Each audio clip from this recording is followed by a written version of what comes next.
What is up, everybody? Welcome back to another episode of Talk of the Tundra, your Green Bay Packers podcast that is a proud partner of the Eurostep Podcast Network and the Blue Wire family. As always, I am your host, Numac, bringing to you, not live, but promptly and fastly, the first podcast of the 2024 offseason with the hottest news in the state. This week, there's certainly nothing else going on, particularly in Milwaukee or anywhere else in the this grand state of the contiguous 48. But joining me to talk about Joe Barry's firing from the Green Bay Packers is my lovely co-host Jordan. How are you doing, buddy? Doing well. Doing well. Um, yeah, the Packers, Joe buried.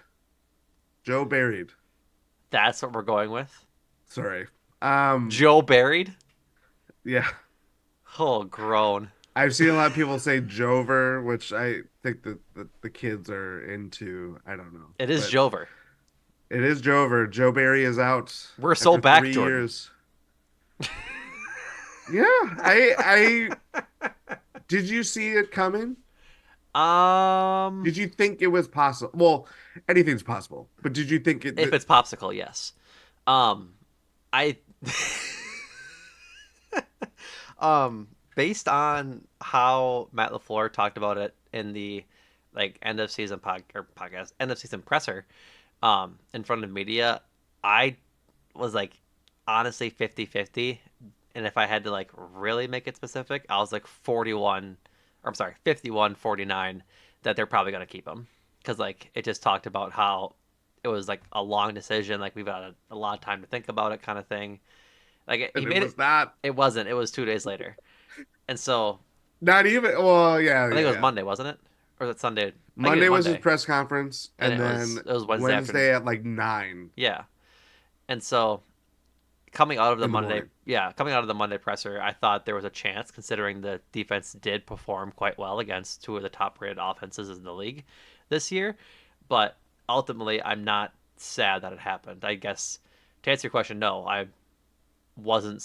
I guess I was surprised then, but just barely that it happened. Mostly surprised that it happened so quickly. Um, I was not that surprised. If anything, it was the timing factor that I was the most surprised by because I don't feel Matt LaFleur is one to just kind of talk aimlessly and kind of distort anything like that. I felt like they really were going to be like, you know what, we're going to decompress for a week, evaluate everything, and do all that stuff. 48 hours later, Joe Barry's dismissed. He's not officially possibly out of the Green Bay Yeah, Packers plans. he's I don't know. according to Rob Dombrowski's reporting, or I'm sorry, according to Rob Dombrowski wrote the article. This is Adam Schefter's reporting. Um, Joe Barry could remain on the Packers staff in some capacity, a possibility that is being discussed. Sources told Adam Schefter. I don't know what that would look like and what that would elicit, what that sort of helps with. Frankly, it kind of feels Maybe like, like a positions coach or something. again, why? You're the I don't know. defensive coordinator, you're supposed to kind of float around to the positions and help them perform when they're not performing, kind of thing, and set defenses and strategy and all that kind of stuff. I don't really know what that looks like. I don't think we've seen that often, besides people that are head coaches that step into a higher role instead of a upper management role, or into the front Not a office. coordinator that gets demoted back to like a positions Yeah, you coach. don't see a coordinator getting demoted back to a positions coach in the same team in the same offseason very often. So it's kind of You might weird. see in the same regular season like the Eagles proved this year with Right. I everything think like that. it's weird. I don't really think I'm a fan of it whatsoever.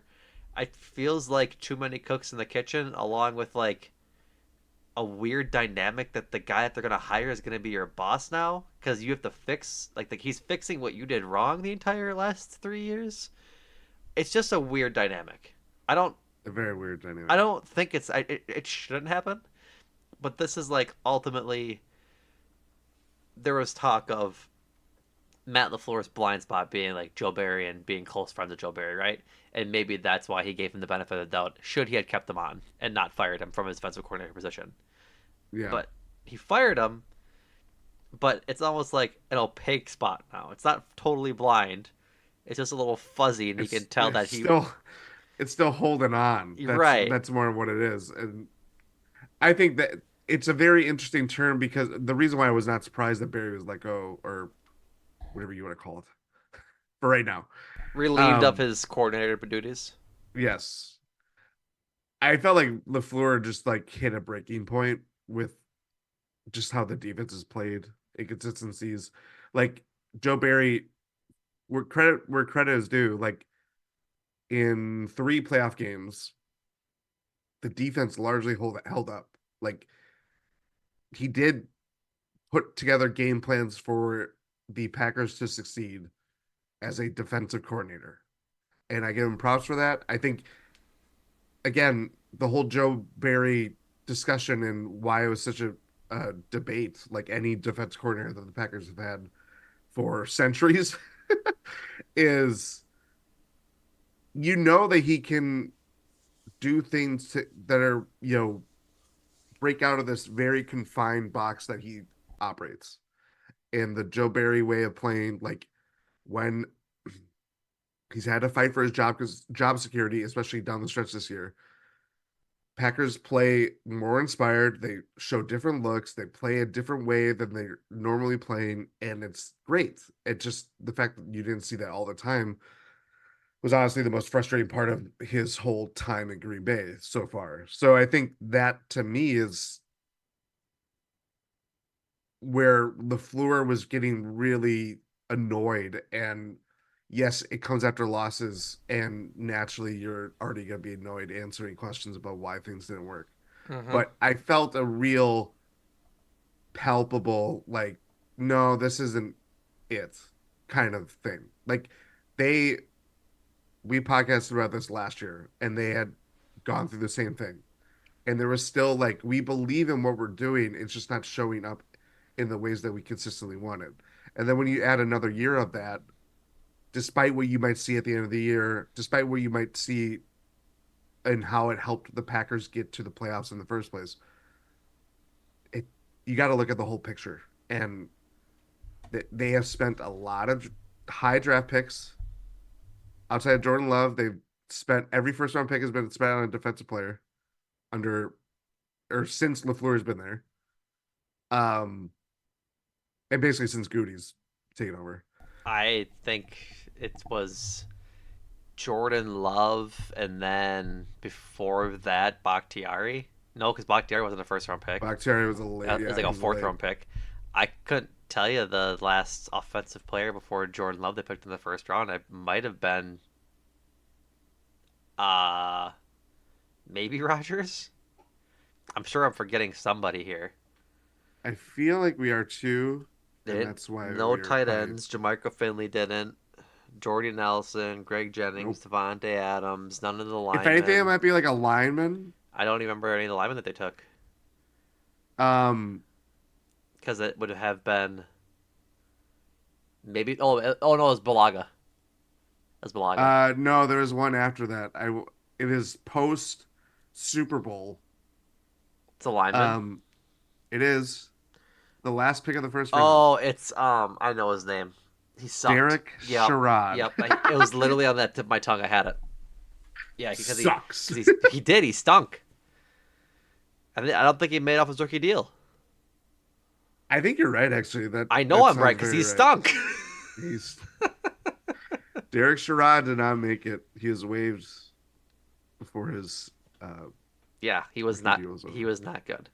But But either no, way, either way, it's what I would say is we talk about the defense and how much the Packers have leaned to that side of the ball consistently at high draft picks. mm-hmm, And when your defense is largely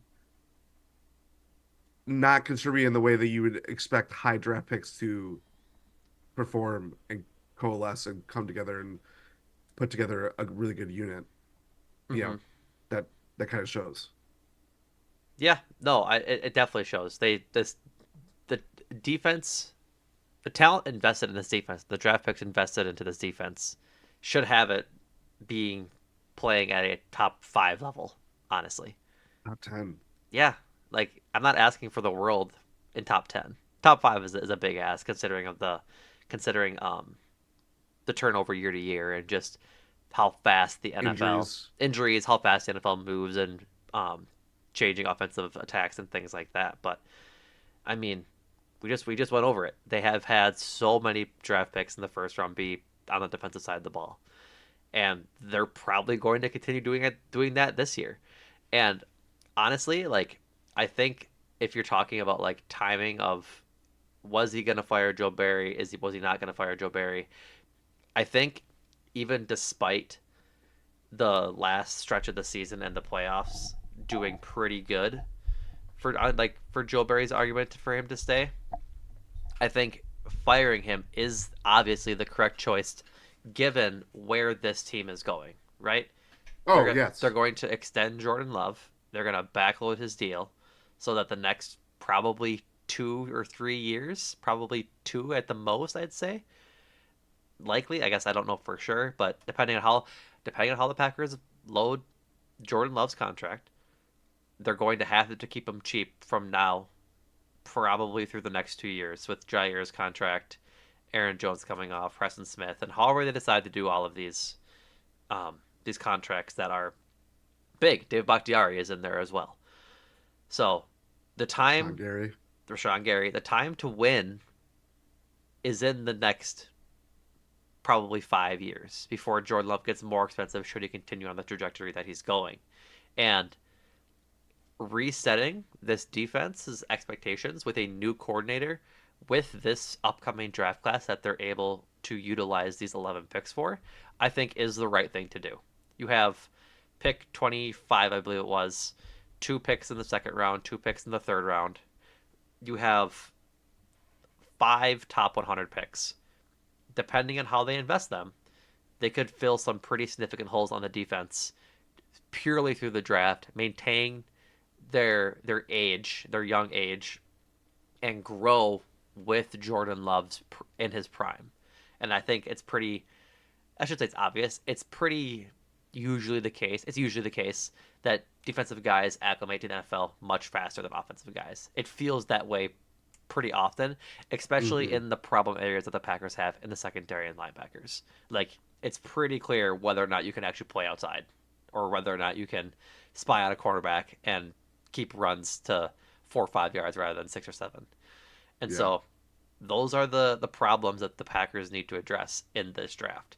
And having a new defensive coordinator with a new identity and a new scheme to bring the talent level in line with their production level, I think is a great time to do this rather than waste the next year of Jordan Love's career again. Should he continue to be on the same trajectory that he was the second half of this year through the playoffs? Yeah. The upside with this Packers core is so clearly evident. Our first podcast after they, were minutes away from possibly going to the NFC Championship game. Um, and I read an ESPN article this week by Jeremy Fowler. He's asking like NFL execs and scouts and stuff like that.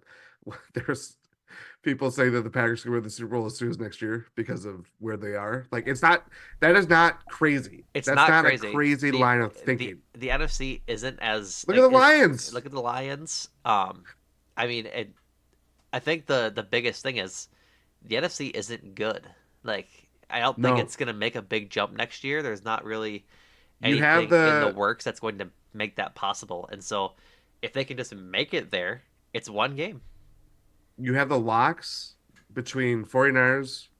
You have the locks in terms of they're going to be there come playoff time. Yep. 49ers, Lions, Cowboys, Eagles. Mhm. But I those they have a I lot was closer games. wondering where you were going to say the Eagles. I was kind of wondering how far you'd get into this list until you said, I know. Maybe Rams, but they've lost their defense coordinator. Like "Yep, things are the NFC South. They lost their really good offense coordinator. Like this is not a strong conference by any means, and it all it takes is like one good year. You have really good health. You could be the spoiler. You could ascend even further, and the timeline that we're talking about the Packers being able to compete for a Super Bowl in a couple of years might get sped up if everything breaks right, and they don't have a season like this year where they're riding the ups and downs, and maybe they just go boom, boom, boom, boom, boom, boom, boom. Right. Um, the other point too, as we will get into, there are two head coaching jobs remaining now as we record. There are a whole lot of guys that are not going to get like to ascend to the big chair. You have a lot of like Bill Belichick probably is going to sit out this year. I wouldn't be surprised if he sat up more than this year. Oh, I wouldn't be either. I I think wouldn't be surprised if he was done coaching. I think he's still a good coach, yes, but I think the he's not teams going to get the same situation. he doesn't get the same situation, and I think that the team that should have hired him is the Cowboys, and you're gonna have to wait until next year to do that because in my Agreed. mind, what I think about when I think about Bill Belichick is you come into a ready team, ready to win a title. Yeah. That's the Cowboys, and nobody else really. Like other teams needed a lot of work. The Chargers like are the next The Falcons, I closest never one. got that outside of Arthur Blank just wanting to win, and Yep, but you also have because to be reasonable about what you have. you also have to be reasonable how old your head coach is. The Yes. the Falcons are a young team on offense, and you need some sort of semblance of an offense to really truly compete in this league. Yeah. And Raheem Morris is a hell of a lot younger than Bill Belichick is, and I think you can't expect a team to grow with Bill Belichick and maintain like sustained success, right? That's the goal of these coaching hires. Find your head coach, keep him for 20 years. Yeah. That's what Bill Belichick did. Also, It's what Mike Tomlin did. It's what all of the really most successful Super Bowl winning coaches have done or yeah. are on track to do. And that situation isn't there for the Belichick led Falcons, which is why, again, I just don't, unless McCarthy gets fired next year, I don't think he coaches again. Also, if I'm the Falcons GM and my owner is saying, "Hey, we want to interview Bill Belichick," you know you're going to get fired. Right. You know what I mean? Like you don't have any investment in yeah, it helps the Falcons. It doesn't help me because I'll be unemployed. Right. I mean, like that is what when he comes into your orbit, Mm-hmm. you're not in that orbit. And part of the thing too is like I don't think the Falcons have been doing a poor job drafting or signing free agents. Like they have a talented team. They invested a lot. Arthur Smith is just a bad head coach. Yeah. Like it's kind of the He's gist of got it, up to right? 7 coordinator jobs that he's vying for. Yeah. And so But to that whole point that we're trying to make, there's real like possibility for like not just an upgrade, but like a massive upgrade. And you can easily talk yourself into kind of the retreads or veteran guys who've been around a lot, or if you identify someone that for whatever reason hasn't gotten like a defense coordinator job and you're like, I really like the way that he wants to play. We have this opportunity. You see what we are building. Like, I think there's both. I could see both worlds in that I would be totally on board with going after that kind of person of diamond in the rough or someone that's been rising in the ranks very over the last few years, mhm. or you're just like, hey, we'll be the springboard for you to be a NFL head coach next coaching cycle. If you're here 1 year, put together, perform really well, and we go far in the playoffs, you could be looking at all the interviews that are going on right now and equally or easily be a part of that. Like they can really sell this job in so many different ways that is both exciting and also just adds to the pressure built on LaFleur to really get this right because this is the time, third coordinator This will be that the he third would coordinator he will have coached. I mean, yeah, hired. coached. Yeah. No, Yeah. he didn't hire Patton. That is right. He inherited him. That's Yeah, right. yeah, So yeah, yeah. It'll be interesting for sure. Like I think like what it comes down to, and well, as we get into a little bit of pushes glasses up, a little bit of nerd talk here. Nerds, you respect you. I just like to tease. Talking about DVOA, defensive adjusted value over average.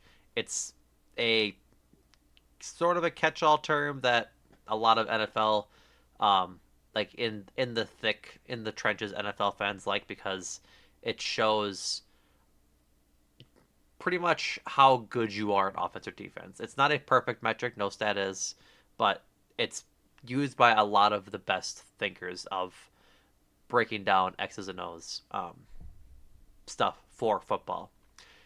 And to put it into blank, like you and I are both trying to learn all the stats and all the in-depth stats as we go because they're heavy. But in general, a high DVOA means you are better on offense. But for defense, you want a negative number. You're yep, allowing less points, less yards, things of that nature. So, to give some context, this year the Packers had a offensive DVOA of 13.0, 13.0 flat. Uh, on defense, they had a 8.2. Notedly, not a negative number. interesting. The best defense in the NFL, the Baltimore Ravens, had a negative 23.3 DVOA for on defense. That's Wait, say it again. the Baltimore Ravens, like pretty much agreed like upon by Yeah, everybody as the best defense in the NFL, had a negative 23.3 DVOA. So like that's the gap we're working with here. The Packers ranked the 20 gap is twenty four seventh. touchdowns and a field goal. Right. The Packers ranked 27th in DVOA, defensive DVOA. The Baltimore Ravens are first. So 31-point difference there. They had a negative 3.2 DVOA on special teams. And as a whole, had like as a team, their total DVOA was 1.6, which makes sense, right? They went 9-8 and were the Yeah, seventh seed in the playoffs. yep. That makes sense. And so what doesn't make sense, what we talked about earlier, the talent level on the defensive side doesn't match that 8.2 percent for their defensive DVOA. They should be much higher ranked, like at least just be in the top half of the league with the talent that surrounds this defensive side of the Have ball. it be a negative number at the very least. Yeah, that's really I think all that fans want is to see it just be fine. Like the Houston Texans were ranked 16th. The Saints were 15th. The Saints had a negative point oh 0.08 and the Texans had a point zero zero or 0.0. So there's your median. There's your median. Literally Yep. the direct middle is is the Texans. And so like that shouldn't be something that is unattainable to the Packers. And right now it feels that way just because of who is coordinating this defense. Because I think you and I have talked about it at length. There's players on this defense. It's not like the players that Brian Gutekunst is drafting are bad. They're pretty good. They're just getting beat in the worst ways, and that I think that's ultimately why they'd had to fire Joe Barry. They need to start Yeah. capitalizing on the talent that's on this team while it's cheap, because it's beginning to be not cheap with obviously Jair's contract, Rashawn's contract, um, and I mean at this rate, Devontae's contract, and They uh, gotta make a decision with Eric Stokes' fifth year option by they some day in May. I They're can. declining. Do you want the yeah? That's the answer. Yeah. And so When there's a headline about they're gonna go to the UW Madison campus, medical campus to look at strength and like conditioning with like hamstring injuries, yep, and Eric Stokes and Christian Watson are the reasons for that. That's probably right, evidence that they're gonna decline his option. exactly. And so ultimately, good choice. But like you said, Matt LaFleur just has to nail this this next hire. Yeah. And with that, should we talk about who these possibilities might be? Because, like you said, there's only two head coaching spots left, and there's going to be a lot of uh, a lot of guys who are trying to like you said, either springboard to a new gig as a head coach, or are just sick of the gig that they're at. And um, I think what's most important is that it's a guy that is able to. I guess, in my opinion, what's most important is hiring a coordinator that can adapt and not be so locked into a scheme. That's my biggest thing. Is that would you agree? Yeah, I think it's multiple looks. It's being a lot more aggressive than the Packers have really ever been under Joe Barry. Um, yeah, I think that's the bare minimum, and then it's very just how can you, to your point, how can you elevate the talent that you have made clear investment in terms of high draft picks? You look at Devontae Wyatt, Lucas Van Ness, they just took in the 13th pick last year. Jair Alexander is an all pro, but even then, with the injuries that he suffered this year, and obviously the suspensions and stuff like that, there's a real kind of need to kind of, hey, just focus on ball and get back to the all pro status that you were. Like, he can do that. We know that he can do that. And really, that's the other thing. Like, whoever they pick with this job is going to have an imprint on who they select in the draft, what they do with, all these the five top 100 picks that they have. They can, that's, that we know the big building blocks are largely in place offensively. Defense, there's a lot more turnover. Injuries always happen, but that is where and how the Packers have historically just drafted. They can really take that next level and put kind of the next layer of the foundation of, okay, we know what we have with the offense and we know it's going to keep going, you know, this direction. Now we need the defense to kind of stop zigzagging over the place and follow the same pattern as the offense that way. Yeah, exactly. That's a great point to make. So we get into the names? Should we get into some people to look out for, some candidates per se? Yes. Notably, this is none of it is reported. We have no idea who has come for a visit, who the Packers are looking at as of 9:42 January 25th, 2024.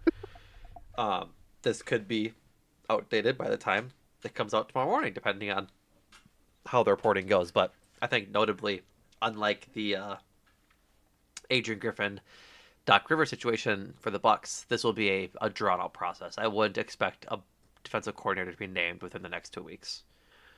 For one, the season's over for the Packers. Yeah, that.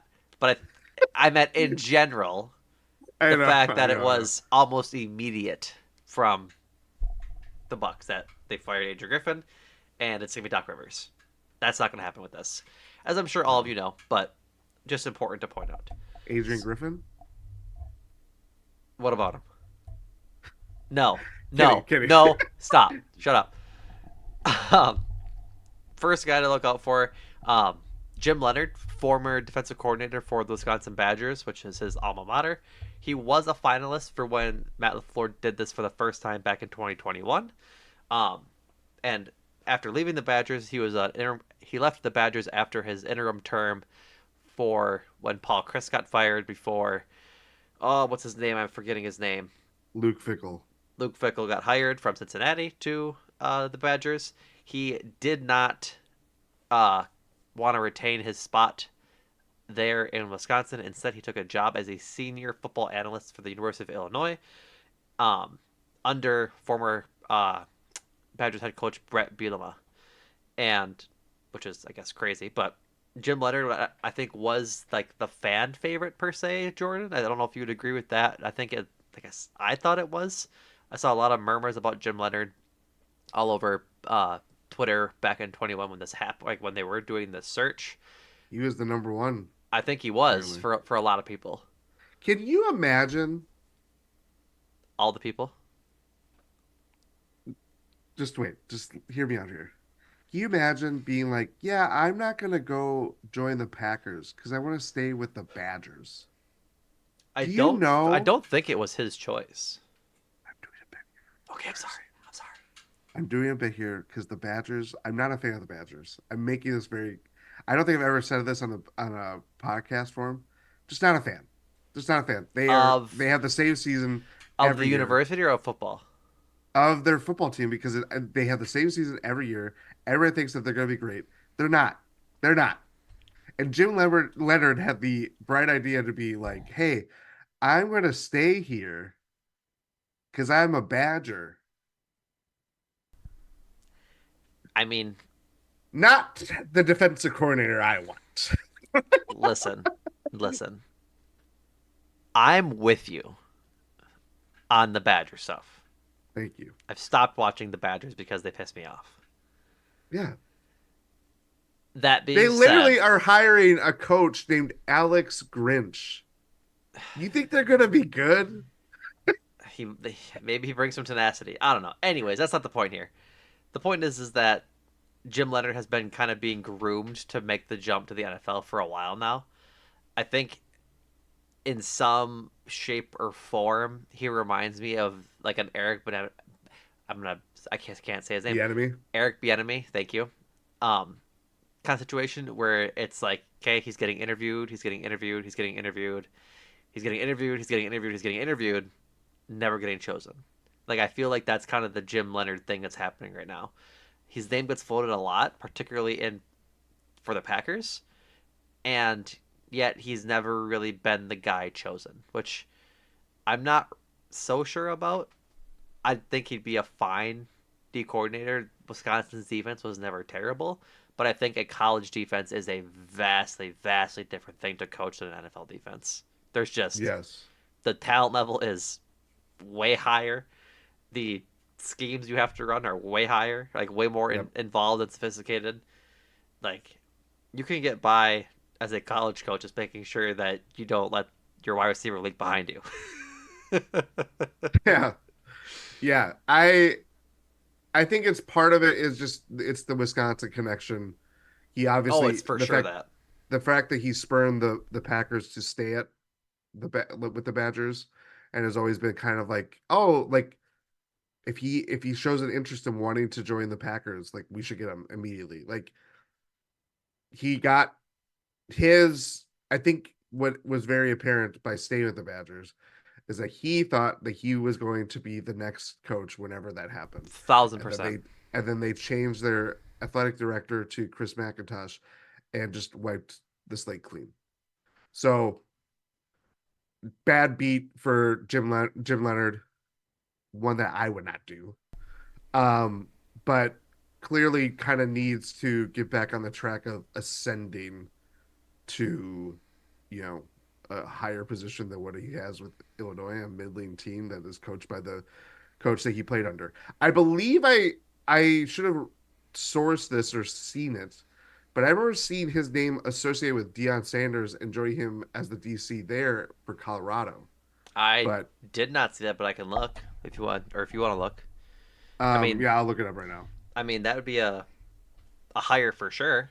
Like I think You uh, certainly get back into kind of be being the guy that's in the limelight trying to get a gig at the NFL level or trying to make a jump to a bigger program for sure.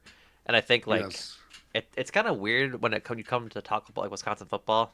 This is like pretty close to the last point I want to make about Jim Leonard as we get to the other candidates, but like Wisconsin football is for all intents and purposes one of the bigger programs in the country.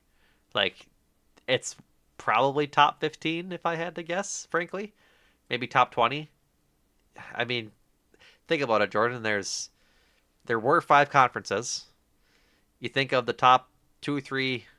They're all so big now because they're all consolidated. I know, but my point is like it, Top 50. the way you and I no the way you and I think about college football and college conferences. There's five. Yeah. There's the ACC, the SEC, Four the and a Big half. 12, the Big 10, and the Pac 12. Like that was back in There's like two divisions of the Big Ten and like Jordan, half of those teams matter. Jordan. I understand that there's now two conferences. The They point got like being, Hawaii in there or something. Jordan Tresky. The point being is that you take the top two programs out of each of those conferences. Wisconsin is usually number Not top three. two though. I mean, before Jim Harbaugh It's gonna Michigan, they get were. harder. Before Jim Harbaugh Michigan, they were. Yeah. Like they were the Big Ten West team. That's like Woo! I know, but like it's weird for Jim Leonard to go like to make that jump from Colorado with Deion Sanders versus from Wisconsin where he had success. Do you see what I'm saying? Like I agree. I understand. this is I way too much can't. Jim Leonard talk, It frankly. is, but he is also. There's a lot of people talking about Jim Leonard for the last 3 years because he was. The guy that they wanted. That should the one that was prophesized. Um, Yes. okay. That's enough on Jim Leonard. Next up is I apologize to this man if he becomes our coordinator. I it's gonna take some getting used to. Ijaro Ivaro. I think is your Ivero. Yeah, Ijaro Ivaro. The Ibero. We're gonna roll with it. The Okay. Carolina Panthers defensive coordinator. Notably, I think the if Jim Leonard was the fan favorite for the Packers in 21, uh, Ijaro Evero was the darling of Packers fans and people who were a little more attuned to some of the more sophisticated and in the trenches stuff that we had talked about earlier. The advanced statistics when it comes to NFL defensive football. He won a ring in 2021 with the Rams as their passing game coordinator and secondary coach. Notably, I believe he took the gig with the Panthers last year, if I'm not mistaken. Yes. Yes. So he was hired by Nathaniel Hackett to be the Broncos D coordinator in 22, and then moved to Carolina with Frank Reich. Um, this past, they're 2 years ago now. Um, he worked with the Packers in 2016 under Mike McCarthy as a defensive quality control coach, um, and worked in LA with Matt LaFleur um, in his lone year there under Sean McVay. With that being said, the Panthers hired Dave Canales today, the offensive coordinator from the Tampa Bay Buccaneers, to be their head coach. And there was speculation that with Dave Canales being a first-time head coach, that they wanted to keep some continuity in that franchise, and that they would still keep uh, Ivero under contract for this year and maybe blocked for an interview. So, all that being said, the Panthers were not very good on offense. Their defense was not too bad. Not too bad. If we go back and look at the the DVOA rankings that we had talked about earlier, defensive DVOA they were at 6.5%. Again, not the greatest, but I think a lot of that has to do with how bad their offense was, frankly. Yeah. Um, Notably, they were better than the Packers. Like that's not saying much, but the Packers have a lot more talent than I think the Panthers do.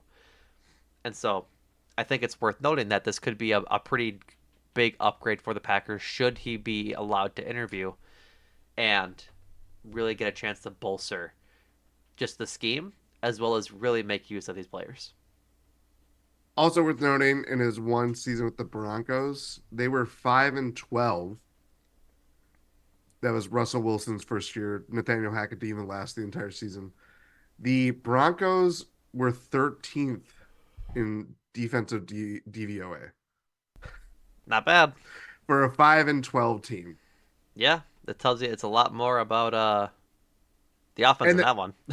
yes, and there were a lot more like here I can run through the defensive players that you'd recognize. Bradley Chubb was on that team before he got traded. Um, they were a lot more invested. They were more uh what's the word?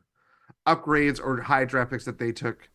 Draymond Jones, Randy Gregory, I guess they signed and then eventually um cut this year. Justin Yep. Simmons, Patrick Surtain, all that stuff. Like Ivero, um, for me, he's very enticing. Uh, I think it's gonna be really hard to get him away from Carolina. He obviously was interviewing for that job. they like him enough to that they could block him, which is kind of the problem. It's crazy that like I understand like it's under contract, but if a team just can be like, no, we don't want you to interview with them. Like I it, mean, it's the same idea as the player, right? It's the same idea.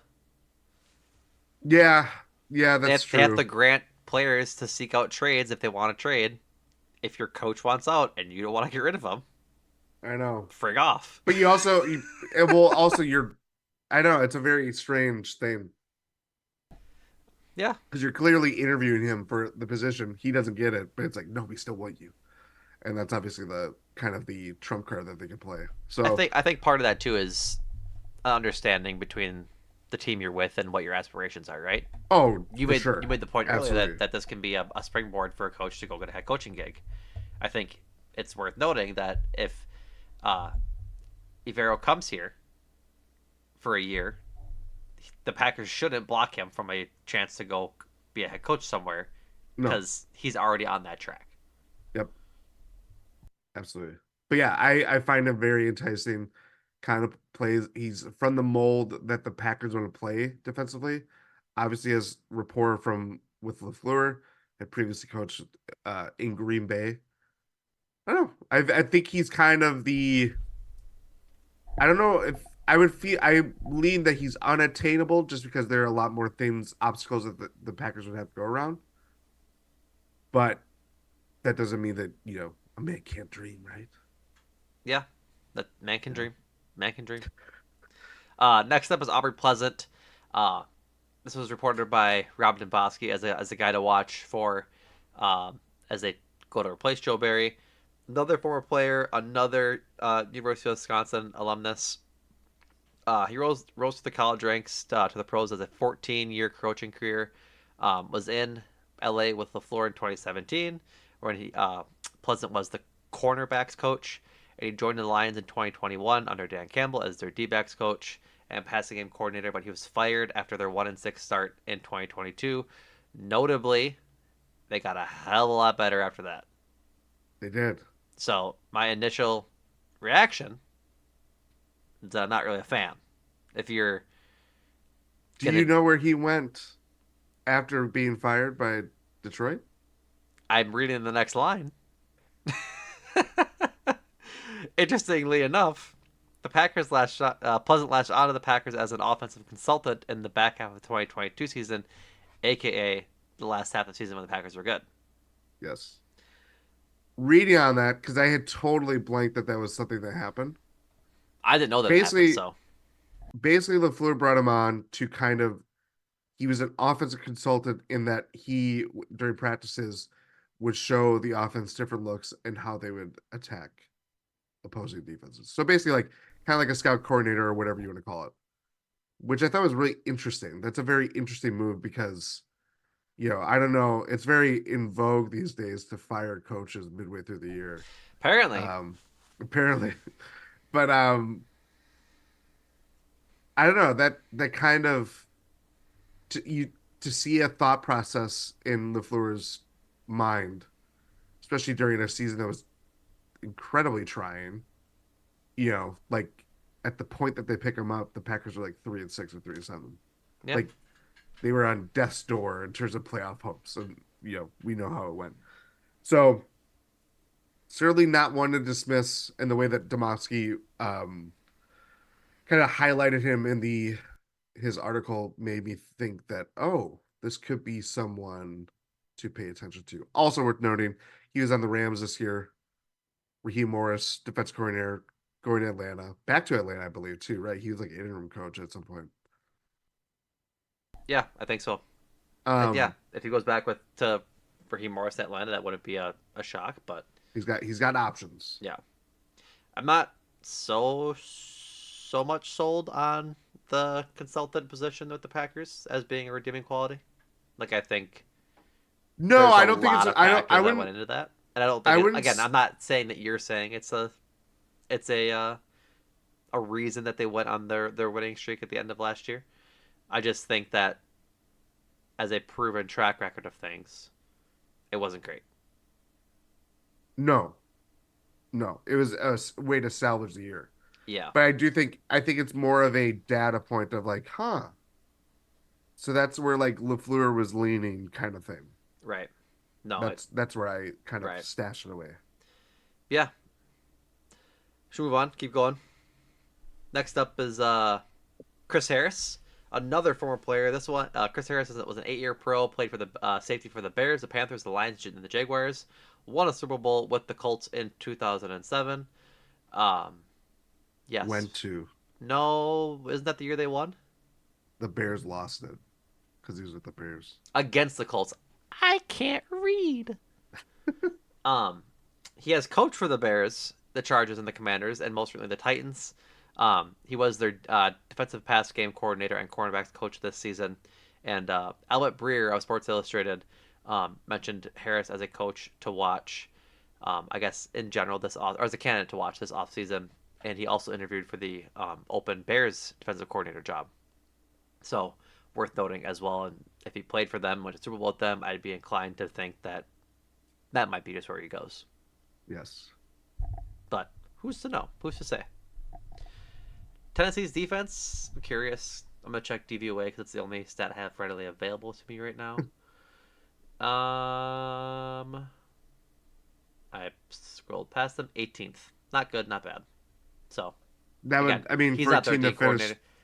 Our team that 5 and finished, 12. yeah, that's not too bad. Yeah. And Mike Vrabel was more so their quote unquote D coordinator. Yeah. Notably, Mike Vrabel not in contention for a defensive coordinator position Yeah, because well, he could still get a head head coaching job, coach. possibly. Not really I don't know. sure who's left. The Commanders and the Falcons, right? Are the only two left? No, because the Falcons got Morris. The Commanders and Seahawks. oh, that's right. Okay, so yeah, maybe. Next up is one of the Packers' own Jerry Gray, uh, former D-backs coach for. Um, really? I thought no. Who's the fellow that they hired from the Cardinals this offseason? Was Greg it Williams. Greg Williams? I had them two mixed up. Mm. Jerry Gray was the D-backs coach for from 2020 to 2022. Uh, he was previously a defensive coordinator in two separate sets, one with the Bills from '01 to '05, and the Titans from 2011 to 2013. After his contract expired in 2022, uh, Jerry Gray joined the Falcons this season as their assistant head coach for the defense. And so, my initial read is that that's two pretty short stints as a defensive coordinator. Like we talked about how the I think the players really liked Jerry Gray and that they've had some success under Jerry Gray developing D backs. Like they found Jair was Razul. a big fan. Yes, he was. Um, Razul was sort of molded under Jerry Gray. Uh, they found, I guess, Keyshawn Nixon a little bit with Jerry Gray. Say what you will, kind of thing. But I don't know. Like his most recent stint as an actual coordinator was in 2013, and that's was I don't remember the Titans being good then. Like as a team, that'd have been like That would have been pre right Marcus Mariota. right before Mariota. So they were probably in the dregs. That's what I'm saying. So I think if he has respect from players, that's not a bad thing to start with as well. Like that's always a good thing to have. But at this point, I'm not about retreads. I think we need like a young Matt LaFleur type esque hire. Like we need a guy that's on the up and up and has can bring new ideas to the table. It doesn't even I agree. need it doesn't even need to be like not a player because like obviously Matt LaFleur notably not a professional. His entire career was coaching. I just think you need a fresh set of ideas. Well, I mean, let's be honest. It wasn't entirely coaching. LaFleur? Yeah. Well, yeah, I know it wasn't He entirely played coaching. for the Billings Outlaws Shut in up. the IFL, the Indoor Football League. That was in 2004. The team before that, he played in the National Arena League. It was called Omaha Beef. That's just the I'm company not lying. that's just a company that sells you steaks around Christmas time. No, that's Omaha Steaks. I know.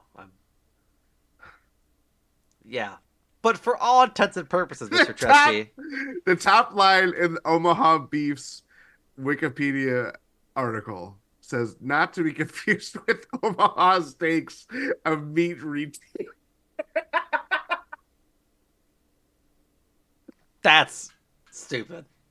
And that is very stupid. That's stupid. So, getting back to the point, for all intents and purposes, Matt LaFleur's coaching or NFL and football career has primarily been as a coach. Yes. And that's not like the end all be all of what I want out of a coordinator hire. It's just a guy that brings in new ideas and has something new to offer. I think I hate retreads in the NFL more than I hate them in the NBA. Like, the NFL is such a what have you done for me lately kind of league. And outside of the legends, like Vic Fangio, Steve Spagnuolo, I think he's offensive more than defense, but right? Am I No, he's wrong? He defense. is He's defense? Okay, defense. I was Yeah. my apologies. Like even Wink Martindale a little bit. Um I'm trying to think there's one more that I can't think of, but like even Mike Zimmer before he became head coach of the Vikings was like one of the premier. Wade Phillips is another one. Wade Phillips. Like these guys are long time They're established. lifers. They're lifers, and there's a reason they're lifers because they're damn good at coaching football. These guys aren't that. Like the one you could argue would be is what Jerry Gray, and he Yeah. hasn't had a coordinator position in over a decade. Yeah. And so that's where I get the rub right. Like if you're gonna hire somebody, hire your next 10-year defensive coordinator or something like that, or a guy that you know like Wade Phillips. I'm not saying hire Wade Phillips, but a guy that you know can have success that has established success at multiple spots in his career. There's something to the fact that, and this could be a Bucks analogy too, got assistants that have been around for a long time and have hopped from one place to another, and they play different styles. Like they, who they coach under, might be totally different stylistically from one coach to another.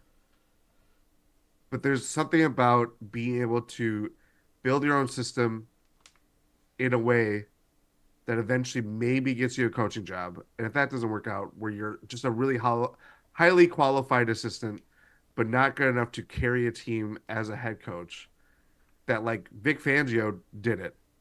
He's a highly one of the most highly regarded defense coordinators of this century, basically like modern NFL football, like include analytics and everything like that. Way it's trending. He was a head coach and that failed spectacularly. Like he was, you know what I mean? Like some guys are not built to be that, but they are so overly qualified that they're really good at this specific thing of you're at a premier position, but you're not at the premier position.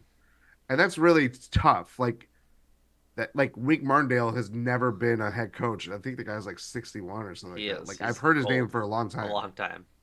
And you know, there is undoubtedly something good in that Yeah. you're a top of the top. You're Yeah. If you're recognized as like this guy that can really, really stay in your lane and do a really good job. If you think everybody has naturally ambitions about wanting to be a head coach, but sometimes you're not just not built for it, or you're the team that you pick is not in nearly a spot for you to succeed. yeah, because that's That's part the of it. teams that you're gonna be interviewing for. There are reasons why they're moving on for their coach because they're not good. Yep. That's You know, exactly it. And like I think guys like Mike Martindale, Mike Zimmer, Leslie Frazier, um, Wade Phillips, what's Kubiak's first name? Gary Kubiak. Uh, a lot of these guys are Staley. exactly that. Yeah, Staley. Staley's young, but I think he's the same. I think he's the I same think he's in idea. I that think he's in that mold. same realm that they're just not cut out to be head coaches. They had never had success outside of Mike Zimmer. They had never had success as head coaches, but they're really, really great defensive minds. Yeah. And it's just a bad crack at it sometimes. And so one of those guys I wouldn't mind, but I think I'd rather a shot a young guy. I like taking swings on. I think I know who you want. You do know who I want. Yeah. Um, and I think I think it's really attainable. go ahead, spoil it for everybody. Al Harris. I do want Al Harris. This is where the logic part of my brain gets smothered with a pillow by the fan side of my brain. Uh-huh. Because Al Harris as a coordinator for the Packers really only fits. Like that would be pretty cool to see because he's one of the best corners the Packers have had in the past 24 years. He has his iconic moment in the playoffs. He's shown success with the Cowboys um as their defensive backs coach, I believe, in Yes. Dallas. Like they're got a good defense down there led by Dan Quinn, another guy that isn't fit to be a head coach in my opinion. Uh Yeah. like hey, go get the legend. Jim Leonard can go kick rocks for all I care. Al Go Harris get the is the Badger. Packer.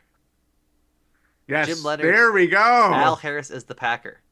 Jim Leonard is just from here. There's like 15 million people that are just from here. Al Harris has ties to the organization, has shown what looks like to be success in Dallas in their as their quarterbacks coach. I mean, say what you will, but somebody had to coach Jerron Bland, right?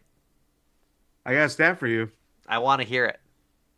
Since Al Harris, this is from Matt Schneidman and Diana Rossini of The Athletic. Since Al Harris has become the defensive backs coach for the Cowboys in 2020, they rank tied for second in the NFL with 69 interceptions over that span. That's nice. That's all I need to hear. Like the Packers have talent outside. They have an opportunity to draft more talent in this draft. I think it's a pretty solid cornerback draft if I'm not mistaken. Solid secondary draft, really. Uh-huh. And so why not bring in that guy? Why not bring in the guy that's leading defenses to making turnovers and getting interceptions? Something that this Packers defense, as it stands, was very bad at. Like it all fits too well, Jordan. And I'm gonna be upset when they don't hire him, even though they should. Um, there's real possibility because again, two positions are open. Seahawks loom the biggest threat for Quinn, in part because For they're Dan Quinn. again Dan Quinn, yes. There's the ties there. He was the defense coordinator during the Legion boom. You know, the organization if they want to go that route, obviously replacing Pete Carroll, that's no easy feat by any means. He'll still be there. Yes, yes. But um I just thought if he does not get that job and Dan Quinn goes back to Dallas, presumably I would assume that he's under contract. Um,